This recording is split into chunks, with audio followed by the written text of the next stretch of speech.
Diz assim, Joel 2:21: Não temas, ó terra, regozija-te e alegra-te, porque o Senhor fez grandes coisas, ou faz grandes coisas.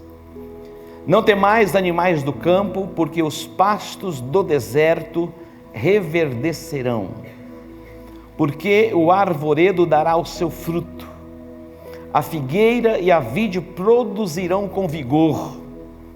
Alegrai-vos, pois, filhos de Sião, regozijai-vos no Senhor vosso Deus, porque Ele vos dará em justa medida a chuva, fará descer como outrora a chuva temporã e a serôdia. As eiras se encherão de trigo, e os lagares transbordarão de vinho e de azeite. Restituir-vos-ei os anos que foram consumidos pelo gafanhoto, migrador, pelo destruidor e pelo cortador, o meu grande exército que enviei contra vós outros. Comereis abundantemente e vos fartareis, e louvareis o nome do Senhor vosso Deus, que se ouve maravilhosamente convosco, e o meu povo jamais será envergonhado. Sabereis que eu estou no meio de Israel, e que eu sou o Senhor vosso Deus, e não há outro, e o meu povo jamais será envergonhado. Palavra maravilhosa, que palavra extraordinária. Quem é Deus? Quando Deus se revelou a Moisés, Ele se revelou como o Eu Sou. E Moisés estava um pouco em crise quando Deus o chama, não sabia muito bem quem ele era, e ele foi chamado por Deus para ir a Faraó, para libertar o povo de Israel do cativeiro egípcio. Ele falou, mas quem sou eu? Primeiro, não falo muito bem, tinha os seus argumentos, mas ele disse, olha, quando eu chegar diante deles, diante do seu povo, e disse, olha, o Deus de Abraão me enviou a vocês. Eles vão perguntar, quem é esse Deus? E o próprio Deus, ele diz, simplesmente diga que o Eu Sou me enviou a vós. Então ele é o Eu Sou. Interessante porque algumas pessoas veem o Deus do Velho Testamento numa perspectiva e o Deus do Novo Testamento em uma outra perspectiva. E muitos de nós, se não atentarmos e cuidarmos, o nosso coração se inclina, olharmos o Deus do Antigo Testamento como um ser que está lá nos céus, e muitas vezes tomado por vingança, que quer punir as pessoas. E muitas vezes temos essa concepção deste Deus. Então Deus, para uns do Velho Testamento, era o Deus vingativo, o Deus punitivo, o Deus restritivo. E quando se olha para o Novo Testamento, é o Deus que se revela e se manifesta em graça. Mas eu quero dizer para vocês que Deus é o mesmo. E Jesus também, Ele é o mesmo ontem, é o mesmo hoje e Ele é eternamente. Davi, ele foi chamado o homem segundo o coração de Deus. Por que Davi foi chamado o homem segundo o coração de Deus? Porque ele não pecou? Não. Mas Davi foi chamado o homem segundo o coração de Deus porque quando ele pecava, ele se quebrantava, ele se rendia, ele se entregava. Por isso ele é chamado o homem segundo o coração de Deus. Não porque não tivesse pecado, mas porque quando ele pecava e era confrontado, ele se arrependia, ele se quebrantava, ele se rendia aos pés do Senhor. E o próprio Davi, ele se expressa no Salmo 103, versículo 8, e ele diz assim, o Senhor é, olha a perspectiva que ele via Deus, o Senhor é misericordioso e compassivo, longânimo e grandemente em benignidade. Olha só, essa era a perspectiva que Davi via o Senhor. O Senhor é misericordioso, Ele é compassivo, Ele é longânimo. Ele via Deus nessa perspectiva, e é exatamente assim que Deus é. Quando nós vamos para o Novo Testamento, João 3,16, a Bíblia diz que Deus amou o mundo de tal maneira, olha só, Deus amou o mundo de tal maneira que Ele enviou o seu Filho unigênito para que todo aquele que nele crê não pereça, mas tenha a vida eterna. Então, vemos o Deus na perspectiva do velho, bom, longânimo, benigno, e vemos aqui Deus se revelando através de Jesus Cristo como Deus que ama. Então Deus é amor, diga, Deus é amor. Você acredita nisso? Mas também em Hebreus capítulo 12, versículo 29, diz que Deus é fogo consumidor. Isso é Novo Testamento. Deus, Ele é amor, Deus também, Ele é fogo consumidor. E a Bíblia diz em Hebreus capítulo 12, versículo 6, que Ele corrige aquele que Ele ama. E tem essa expressão que é tão forte aqui, e açoita a todo filho a quem recebe. Quando nós olhamos nessa perspectiva do modelo de sociedade que nós vivemos, em que até existem leis que proíbem que os pais corrijam seus filhos, nós não estamos falando de espancamento, em hipótese alguma. Temos a maneira bíblica de corrigir os nossos filhos. Não é puxando o cabelo, não é puxando a orelha, não é batendo com chinelo, não é batendo com vara, não é nada disso. Mas temos as formas de corrigirmos os nossos filhos. E quando um filho, ele transgride, ele vai além, muitas vezes tem as restrições, tem as limitações, e a punição vem em forma de alguma coisa que é tirada. E eu creio que hoje, o tirar o celular de uma criança é mais poderoso do que, muitas vezes, açoitar com vara uma criança. Não é verdade? Uma criança vai sentir, vai falar, olha, você prefere a varinha, como tem o nome da varinha? Como?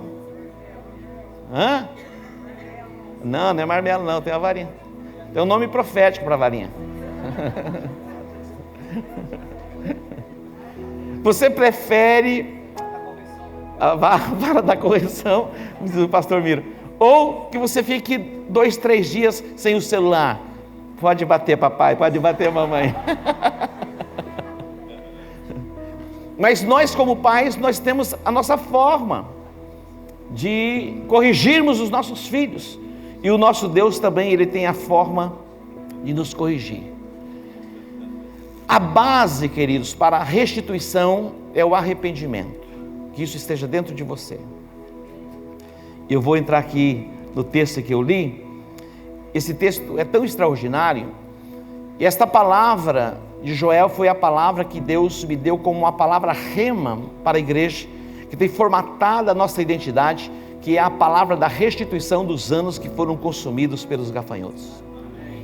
E a palavra que eu li aqui fala a respeito, para não temermos, não há o que temer, a palavra liberada, já não é tempo mais para temermos, fala de produtividade, fala de abundância, fala para nos alegrarmos, nos regozijarmos, fala da justa medida da chuva, fala da abundância do trigo, do vinho novo e do azeite, fala da restituição e fala da presença de Deus no meio de Israel. Isso não é maravilhoso? Que palavra extraordinária! Nesses dias, Israel vivia debaixo de um opróbrio. É muito importante nós lermos o texto, grifarmos esse texto, porque nós temos este texto como promessa da parte de Deus.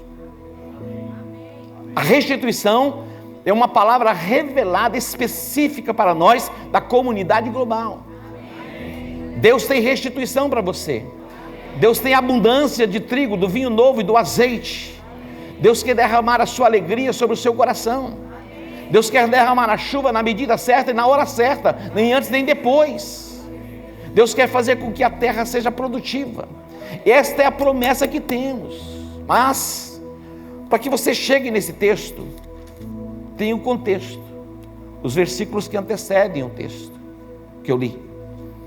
E os versículos que antecedem o texto que eu li, fala a respeito de uma palavra que foi dirigida a Joel, filho de Petuel. Interessante porque nós estávamos em uma casa, lá no Novo Minas Gerais, estávamos reunidos alguns homens, Eu me lembro quando o pastor leu o texto de Joel, e lendo o texto de Joel, o Espírito de Deus começou a trazer luz, iluminar os meus olhos, para enxergar e compreender esta palavra, que iria culminar com a palavra liberada sobre nós, que é a palavra da restituição. Mas antes da palavra liberada, que é a palavra da restituição, Deus vem à nação de Israel, através do profeta, para confrontar a nação. É tão interessante você atentar para a história de Israel. Israel viveu assim, tempos de abundância, e pela abundância eles entraram em um tempo de apostasia. Pode olhar, isso é cíclico. Abundância, apostasia, confronto, arrependimento e restituição. Abundância, apostasia, confronto para o arrependimento, aí vem o que? A restituição. Se você ler a história de Israel, eles viveram na abundância, e na abundância eles se voltavam contra Deus, desprezavam Deus, se esqueciam de Deus, iam viver os seus prazeres e os seus deleites. Eram levados ao cativeiro, perdiam os seus bens e as suas posses, o inimigo invadia e tomava conta do território, eles colhiam, e no tempo da colheita o inimigo se apresentava e saqueava o fruto que era colhido.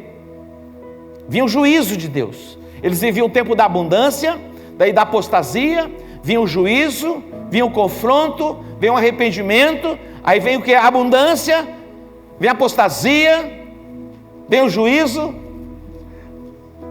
vem o confronto e vem o arrependimento. E até quando vai viver assim? Esta palavra que temos sobre nós é uma palavra extraordinária, maravilhosa de restituição. Mas a base para a restituição é o arrependimento. Diga comigo, a base para a restituição é o arrependimento.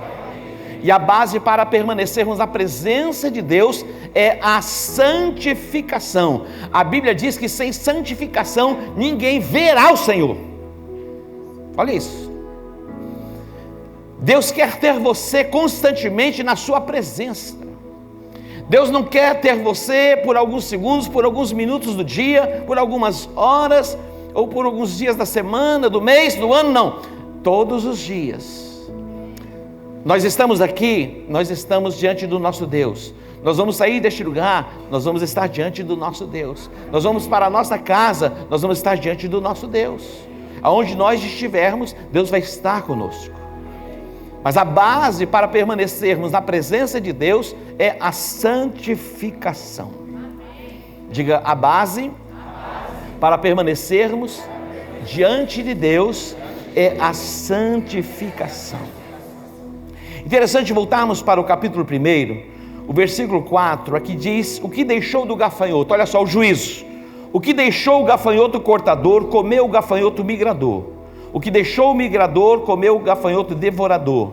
E o que deixou o devorador, comeu o gafanhoto destruidor. 4 espécies de gafanhoto: cortador, migrador, devorador, destruidor. Jesus diz em João 10:10 que o ladrão, que é o diabo, ele veio com a missão de roubar, matar e destruir. Essas 4 espécies de gafanhotos, se você olhar e atentar para o texto, também fala de nações poderosas que vieram invadir o Israel para saquear aquilo que eles produziam.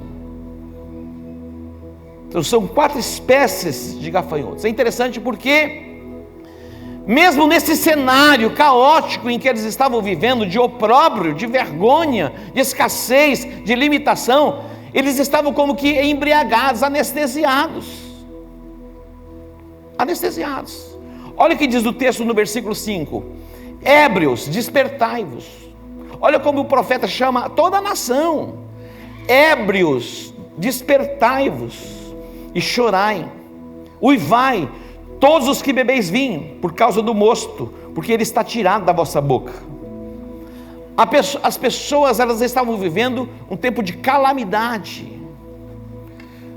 O cenário não era bom, era o caos, mas eles estavam como que anestesiados. O Queridos, nós não ignoramos os ardis de Satanás. Nós temos visto os últimos acontecimentos no mundo, mas não há o que temer. Estamos alicerçados, fundamentados na palavra, processados em arrependimento, vivendo o tempo da restituição, e os nossos pés na base da santidade, da santificação, para permanecermos na presença do Senhor, e vamos permanecer. E vamos permanecer. Mas eles estavam assim, embriagados.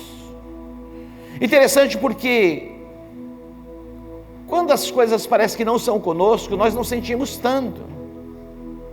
Mas nós não podemos ficar indiferentes o que tem acontecido com os nossos irmãos. Quando eu falo de irmãos, estou falando de toda a nação. Não estou falando apenas no contexto da igreja. Somos todos brasileiros. E muitas pessoas estão vivendo o quê? Cativas, aprisionadas. Vivendo no nível de pobreza, ruína e miséria. Não apenas nas questões financeiras, mas nas questões morais,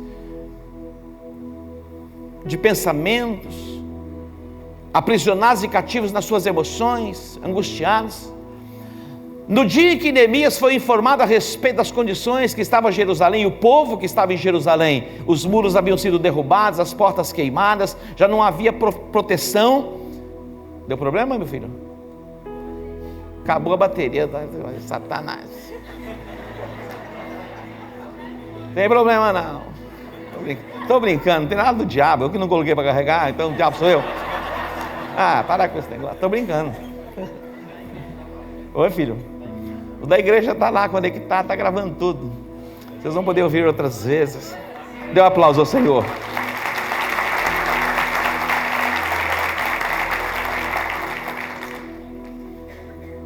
A palavra era: despertai-vos ébrios. A Bíblia diz: desperta, ó tu que dormes, levanta-te dentre os mortos e Cristo te iluminará. Olha, desperta. Débora era uma juíza que reinou sobre Israel. Os homens se omitiram e ela se colocou como mãe da nação. Olha que extraordinário. Uma mulher que se posicionou em Deus e que se colocou como mãe da nação. Sabe o que ela diz? Desperta, Débora, desperta. Parece que ela se beliscava assim: desperta, Débora, desperta, desperta, Débora. E ela se levantou para ir à guerra. Os homens estavam como que omissos. A palavra é: despertai-vos, ébrios. Que tenhamos a nossa percepção espiritual ativada, para sentirmos a carência e a necessidade do outro, que está aprisionado, debaixo de opressão, que não está vivendo a plenitude do propósito. A chamada de Deus para mim e para você, que vai culminar na palavra da restituição dos anos que foram consumidos pelos gafanhotos, é: despertem, acordem. E ele diz mais assim: olha, a terra está arrasada. Versículo 10 diz, do capítulo 1: o campo está assolado, a terra de luto, porque o cereal está destruído, a vide se secou e as olivas se murcham, ou murcharam.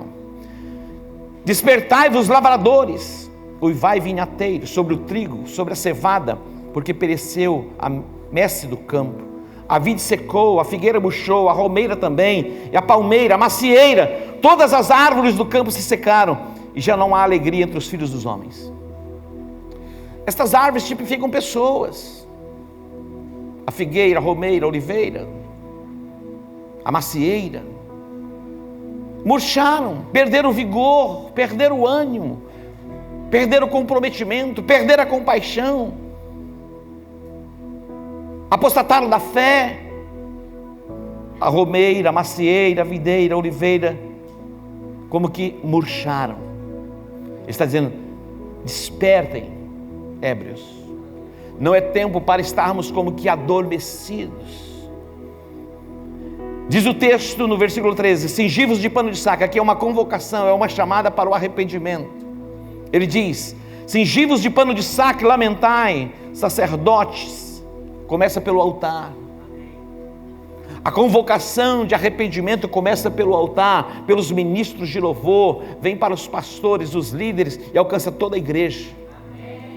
Amém, queridos? Olha o que ele diz: cingivos de pano de saco, lamentai-vos, sacerdotes, e vai, ministros do altar.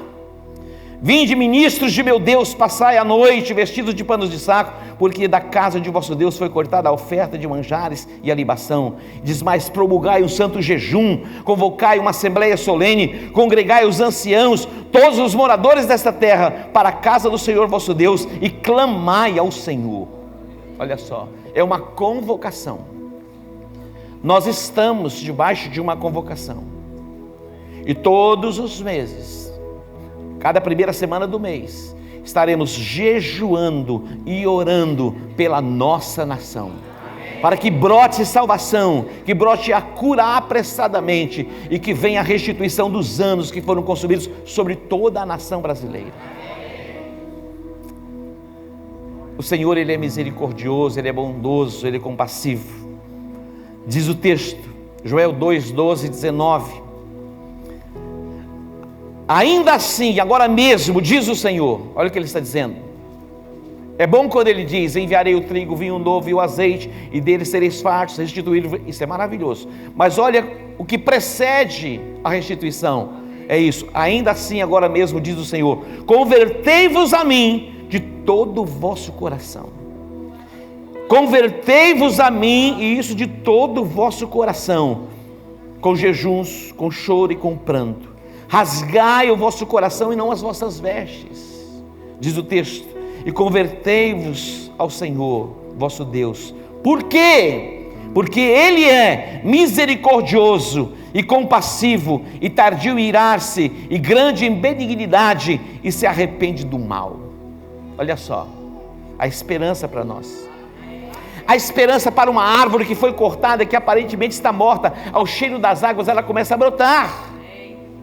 Diz o texto mais, versículo 25: tocai a trombeta em Sião. É a convocação. A trombeta era o chofar. O chofar era o toque, o som da convocação, uma chamada para um posicionamento, uma chamada para a consagração, uma chamada para o arrependimento, uma chamada para um posicionamento de guerra. E diz: tocai a trombeta em Sião, promulgai um santo jejum e proclamai uma assembleia solene. É convocação. Amém? Nós estamos debaixo de uma convocação, orando pelo Brasil, orando por Israel, orando pelas famílias. Temos orado aqui todos os dias.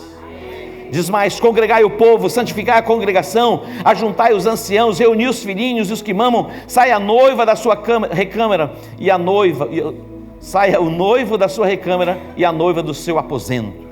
Olha só, o noivo e a noiva, volte-se, agora é a hora de se colocar diante do Senhor. Solteiros, os casados, seja o que for, é a hora de nos voltarmos para o nosso Deus. E Ele diz mais: chorem os sacerdotes e ministros do Senhor entre o pórtico e o altar, e orem: poupa o teu povo, ó Senhor, e não entregues a tua herança ao opróbrio, para que as nações façam escárnio dele, porque hão de dizer entre os povos: onde está o seu Deus? Então o Senhor se mostrou zeloso da sua terra, compadeceu-se do seu povo, e respondendo lhe disse: eis que vos envio o cereal, o vinho e o azeite, e deles sereis fartos, e vos não entregarei mais ao opróbrio entre as nações. A restituição dos anos que foram consumidos pelos gafanhotos é fruto do arrependimento. Sem arrependimento não tem restituição. Atos 3,19 diz: arrependei-vos, pois, e convertei-vos, para que sejam apagados os vossos pecados, e venham assim os tempos de refrigério pela presença do Senhor. Arrependei-vos, pois, e convertei-vos, para que sejam apagados os vossos pecados, e venham assim os tempos de refrigério, que só é possível termos refrigério com a presença de Deus, ou pela presença de Deus em nós. Nada neste mundo pode trazer refrigério para a nossa alma. Existem momentos extraordinários, maravilhosos, que nós podemos viver em família, momentos maravilhosos que nós podemos viver entre amigos, entre irmãos. Existem momentos maravilhosos que nós podemos ter em uma viagem de férias, mas muitas pessoas saem de férias e a perturbação vai junto com as férias. Tem ou não tem? Confusão. Quando pergunta, qual é o teu nome? Ela, confusão. É verdade. Casais, eles saem para tirar férias e já na saída já começa a confusão. E passa o período das férias em confusão. E volta é confusão. E tudo é confusão. Arrependei-vos, pois, e convertei-vos para que sejam apagados os vossos pecados e venham assim os tempos de refrigério pela presença do Senhor. Pecado na Bíblia se chama pecado. Não mudou, é a mesma coisa. Glória a Deus. Nós vamos encontrar 3 categorias de cristãos: cristãos não comprometidos, cristãos mais ou menos comprometidos e cristãos 100% comprometidos. Nós vamos encontrar pessoas assim. Não é de hoje, desde os dias de Jesus. Nós vamos encontrar pessoas comprometidas com Jesus. Pessoas que simplesmente se aproximam de Jesus, mas sem nenhum tipo de comprometimento. Que espécie de cristão você é? Diga 100% comprometido. 100% comprometido. Vamos lá, vamos encerrando. Quando vamos para o livro do Apocalipse, vimos aqui as 7 cartas endereçadas às igrejas da Ásia. Essas igrejas ficam na Turquia, um lugar extraordinário para visitarmos também. Muita história bíblica. A Capadócia. Temos essa região onde ficavam as igrejas da Ásia. E a primeira igreja era a igreja de Éfeso. Isso fala do tempo da igreja primitiva, os primeiros anos. Interessante porque são 7 cartas e cada igreja representa um tempo da história. Mas eu não vou falar sobre as 7 cartas, eu quero falar apenas sobre a última carta, que é a carta que foi escrita à igreja de Laodiceia. Preste atenção. Estão comigo ainda? Temos alguns minutinhos. Olha essa carta, que interessante. Eu entendo que cada carta representa um tempo. A Éfeso representa a igreja primitiva, o começo. E esta carta representa a igreja em que nós estamos vivendo esse tempo. Olha o que diz: ao anjo da igreja, ao pastor da igreja de Laodiceia, escreve. Escreva aí a carta ao apóstolo Edmilson, anjo da igreja lá em Campo Grande. Essas coisas diz o Amém. Olha, é o fim, é a conclusão. A testemunha fiel e verdadeira, o princípio da criação. É Jesus que está se revelando a João. Olha o que ele diz: eu conheço as tuas obras. Queridos, Deus, ele conhece as nossas obras. Tem gente que diz assim: eu sou salvo pela graça, por meio da fé, e acabou. Mas ele está dizendo: eu conheço as obras de cada um de vocês. Diz o texto: quem dera, eu conheço as tuas obras, que nem és frio e nem quente. Deus nos conhece por dentro. As pessoas nos conhecem por fora, mas ele não vê o exterior, ele vê o interior. Ele diz: eu conheço as tuas obras. Você não é quente e nem frio. Quem dera fosses frio ou quente. Assim, porque és morno e nem és quente e nem frio, estou a ponto de vomitar-te da minha boca. Olha o que eles dizem, ou dizem. Atente para isso. Eu estou rico e abastado e não preciso de coisa alguma. Olha isso. Eu estou rico, abastado e não preciso de coisa alguma. E nem sabes que és infeliz, sim, miserável, pobre, cego e nu. Aconselho-te que de mim compres ouro refinado pelo fogo, para te enriqueceres, vestiduras brancas para te vestires, a fim de que não seja manifesta a vergonha da tua nudez, e colírio para ungires os olhos, a fim de que vejas. Eu repreendo, olha só, e disciplina a quantos amo, sê pois zeloso e arrepende-te. Agora atente para esse versículo: eis que estou à porta e bato. A carta está sendo endereçada a quem? A igreja. Quem estava falando? Jesus. Olha o que Jesus está dizendo à igreja: eis que estou à porta e bato. Deixaram Jesus para o lado de fora. Imagina isso. Eis que estou à porta e bato, se alguém ouvir a minha voz e abrir a porta, eu entrarei em sua casa e cearei com ele e ele comigo. E ele diz: ao vencedor dar-lhe-ei sentar-se comigo no meu trono, assim como também eu venci e me sentei com meu Pai no seu trono. Eu quero destacar aqui o que ele está dizendo e grifar isso. Olha o que ele está dizendo: eu conheço as tuas obras. Deus está dizendo para você: eu conheço as tuas obras. Quem está dizendo isso? O Deus que amou o mundo de tal maneira que deu seu Filho unigênito para que todo aquele que nele crê não pereça, mas tenha a vida eterna. Quem está dizendo isso? O Deus benigno, longânimo, amoroso, bondoso. Ele está dizendo: eu conheço as tuas obras. Você não é quente e você nem é frio, você é morno. Você está dizendo: rico, eu estou rico e abastado. Cristo, Deus tem abençoado o seu povo de uma forma extraordinária, sobrenatural. É o que Deus tem feito. A boa notícia hoje é que a gasolina baixou. Dá um aplauso ao Senhor por isso. Olha que coisa. Nunca antes na história desse país um ICMS de 30%. 30%. Isso, meu irmão, isso é usura.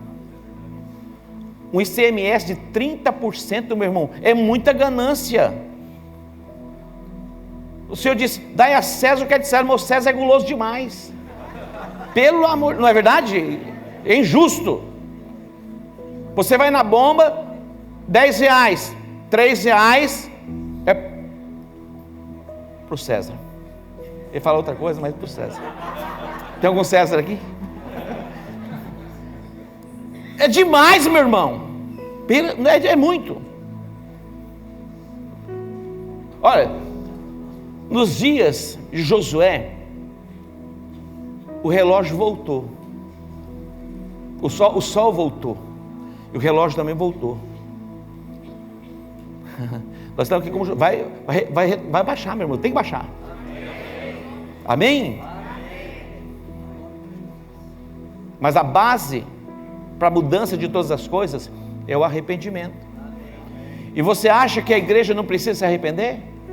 Você acha que nós não temos do que nos arrependermos? Lógico que temos. Existe um pensamento, queridos, humanista e diabólico, que vai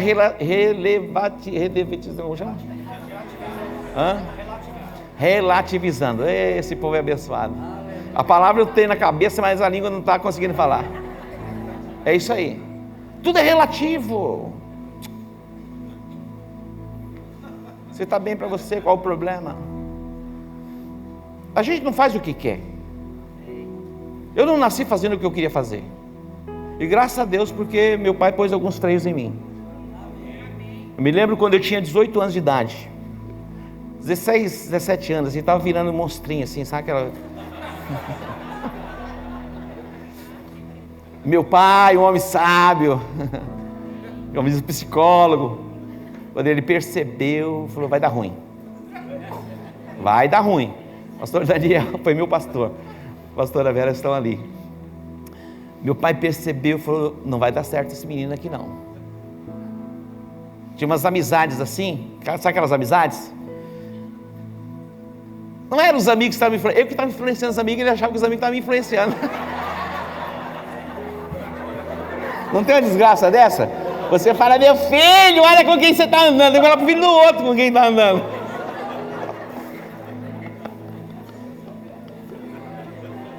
Não é assim? Sempre o nosso filho, meu irmão, ele é maravilhoso, ele é o santinho da parada. Mas eu estava embarcando naquela onda. Eu nunca fumei, nunca bebi, nunca cheirei, nunca nada disso.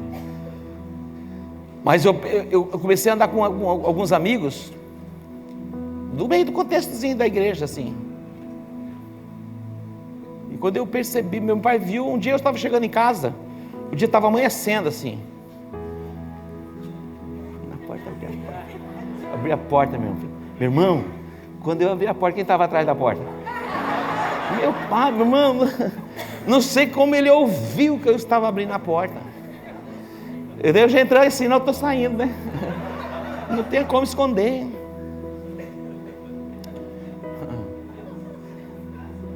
Então tem situações em que a gente pensa que está tudo bem, e vai... Tudo é relativo. E os conceitos do mundo vão sendo impregnados na nossa cabeça. Meu irmão, a perseguição não vai ser a espada mais não. Vai ser aqui, ó, no nível do pensamento, das ideias. Temos que estarmos preparados, porque o confronto vai ser grande. Diz: eu conheço as tuas obras, você não é quente nem frio, você diz que é rico, você não precisa de nada, mas nem sabes que és infeliz.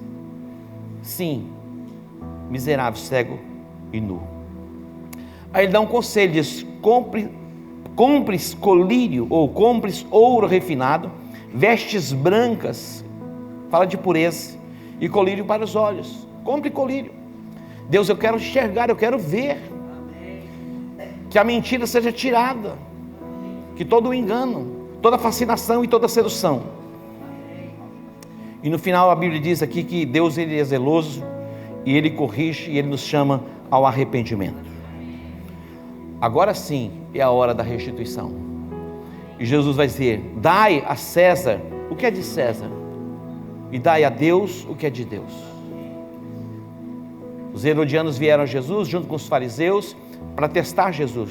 Trouxeram aquela moeda, o efígie, as marcas. É lícito pagar tributo? Ele disse: dai a César o que é de César, mas também deem a Deus o que é de Deus. Chegou a hora de entregarmos a César o que é de César, entregarmos a Deus o que é de Deus. A sua vida é de Deus. Entregue a sua vida a Ele, sem reservas. A base para a restituição é o arrependimento. Restituir-vos-ei os anos que foram consumidos pelos gafanhotos. Enviarei o trigo, o vinho novo e o azeite, e deles sereis fartos e tereis em abundância. E a promessa extraordinária e maravilhosa, mas ela só vem quando somos processados em arrependimento. Arrependimento não é remorso, não, porque alguém nos surpreendeu na nossa falha, no nosso pecado. Arrependimento é mudança de direção. Nós estamos indo naquela direção, nós mudamos de direção. Hoje é uma noite para nos colocarmos diante do Senhor. Deus tem nos abençoado. Eu tenho visto a restituição de Deus em tantas famílias, tantos lares, tantos empresários. Nós vamos começar a gravar alguns testemunhos para compartilharmos. Deus tem nos restituído verdadeiramente. E eu estou dizendo porque eu sei que temos pessoas aqui que estão comprometidas com Deus, 100% comprometidas. Eu não estou aqui como Elias, que entrou naquela caverna dizendo: não sobrou ninguém, só eu. Não, ele falou: tem 7.000 aí que não se curvou. Então nós temos muitas pessoas comprometidas, aliançadas, separadas neste lugar, que se voltam para Deus em oração, intercessão, em jejuns e oração, de dia e de noite, pela redenção das famílias e pela redenção da nossa nação. Eu acredito que é chegado um tempo mesmo para sermos restituídos mais e mais. Estamos completando um ciclo de 30 anos, em que esta palavra tem sido viva, tem marcado as nossas vidas e marcado esta geração. Mas Deus ainda tem muito mais para nós.